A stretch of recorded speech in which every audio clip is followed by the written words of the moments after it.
जय श्री राम। प्रिय श्रोताओं, मैनिफेस्ट ट्रांसपोर्ट के एक और एपिसोड में आपका स्वागत है।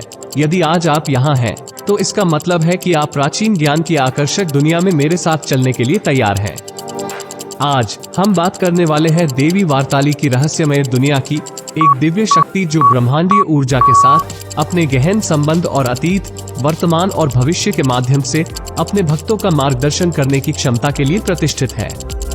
तो मेरे साथ बने रहें और वीडियो को लाइक, शेयर और सब्सक्राइब करना ना भूलें। एक पल के लिए कल्पना कीजिए, आपके पास किसी के भी अतीत, वर्तमान और भविष्य के रहस्यों को खोलने की शक्ति है। यह एक अद्भुत और अनुपम साधना है जो बहुत तीव्र शक्ति युक्त होती है। स्वप्नेश्वरी, कर्ण मातंगी या कर्ण पिशाचिनी की भांति ही वार्ताली देवी की साधना के भी बहुत अधिक लाभ हैं। वार्ताली यानी वार्ता करने वाली देवी, इस शक्ति का सीधा संबंध कुंडलिनी शक्ति की साधना से है। आपको 2 फुट चौड़ा लकड़ी का चौका पट्टा लेकर उसकी एक चौकी बनवानी है, या बनी बनाई भी बाजार से ले सकते हैं। उस पर लाल रंग का रेशमी कपड़ा बिछाकर चावलों से वार्ताली देवी का अष्टदल यंत्र बनाकर उस पर ताम्रपत्र पर अंकित वार्ताली यंत्र स्थापित करना है।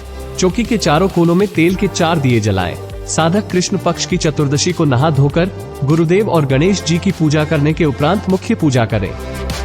साधक लाल रंग के वस्त्रों को धारण करें और सामने देसी घी का अखंड दीपक जलाकर रखें और अपने बाईं और सामने की तरफ एक जल का पात्र रखें। सबसे पहले दाएं हाथ में जल लेकर विनियोग पढ़कर दाएं हाथ में जो जल लिया है उसे भूमि पर छोड़ दे। विनियोग इस प्रकार है: ओम अस्य श्री वार्ताली मंत्रस्य पराम्बारिशय त्रिष्टुप छंसे क्रियामय त्रिकाल देवता बीजम श्री शक्ति कीलकम अस्मिन श्री वार्ताली मंत्र जपे विनियोग।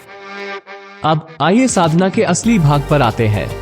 लेकिन सबसे पहले एक महत्वपूर्ण बात, मेरा निजी दृष्टिकोण है कि हम सबका जीवन चुनौतियों से भरा हो सकता है, लेकिन हम सब किसी के भी जीवन में बदलाव लाने की शक्ति भी रखते हैं। जो लोग अपने जीवन से संघर्ष कर रहे हैं, उन लोगों की मदद करना हमारा कर्तव्य है और यही हमारा लक्ष्य होना चाहिए। हम आपसे समर्थन के अलावा कुछ नहीं मांगते हैं।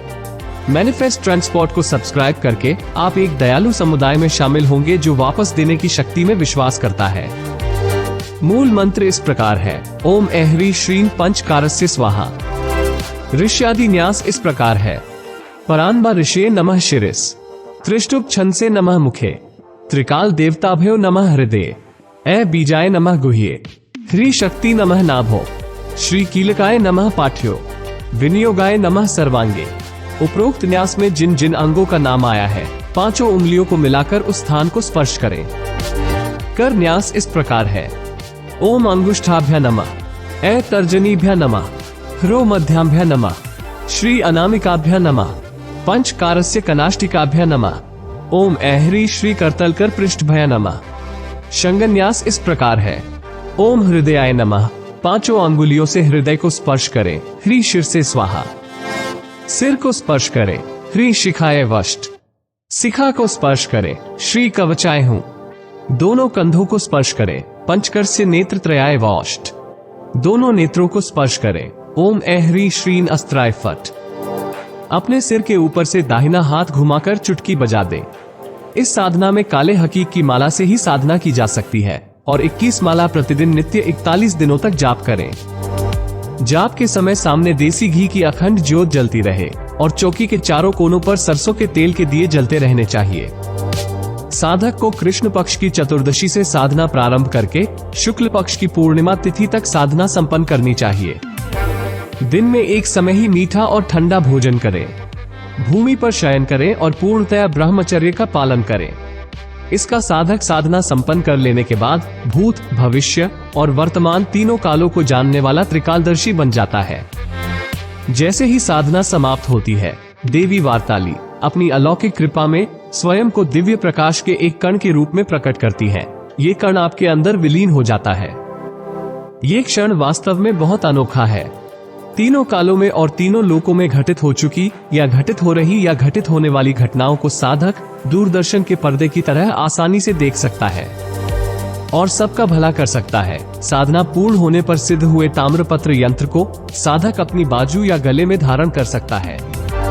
इस साधना को सोच समझकर शुरू करें और बीच में कभी ना छोड़ें। और इस साधना को पूर्ण श्रद्धा के साथ करने से आपको सिद्धि का लाभ अवश्य ही प्राप्त होगा। किंतु बिना गुरु के ये साधना कभी ना करें, क्योंकि यह साधना एपिसोड मैंने आप जैसे साधकों द्वारा बार बार अनुरोध करने के कारण ही बनाया है। ये साधना बिना गुरु के नहीं होती है, क्योंकि इस सिद्धि को प्राप्त कर लेने के बाद इस सिद्धि को धारण किए रखना बहुत कठिन होता है।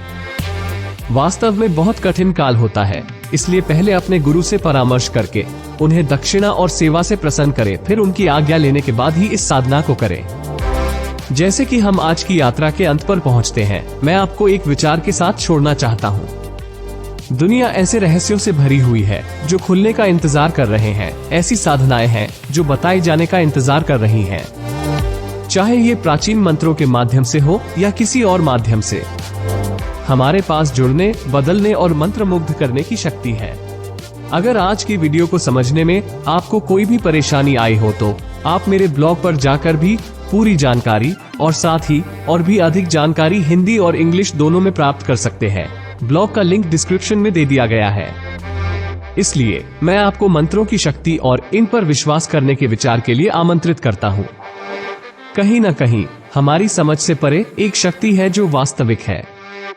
चाहे आप इस प्राचीन अनुष्ठान को शुरू करना चुने या बस इसे कहानी समझकर आनंद ले, याद रखें, ब्रह्मांड हमेशा सबकी बातें सुनता रहता है। वो हमेशा सच्चे दिल की पुकार का जवाब देने के लिए तैयार रहता है। इस मनमोहक यात्रा में मेरे साथ शामिल होने के लिए धन्यवाद। यदि आप भी मेरी तरह प्रकृति के रहस्यों को समझाना पसंद करते हैं तो मैनिफेस्ट ट्रांसपोर्ट को लाइक, शेयर और सब्सक्राइब करना ना भूलें। अगली बार तक साधना करते रहें और याद रखें, जो लोग विश्वास करने का साहस करते हैं, ईश्वर हमेशा उनकी पहुंच में है। जय श्री राम।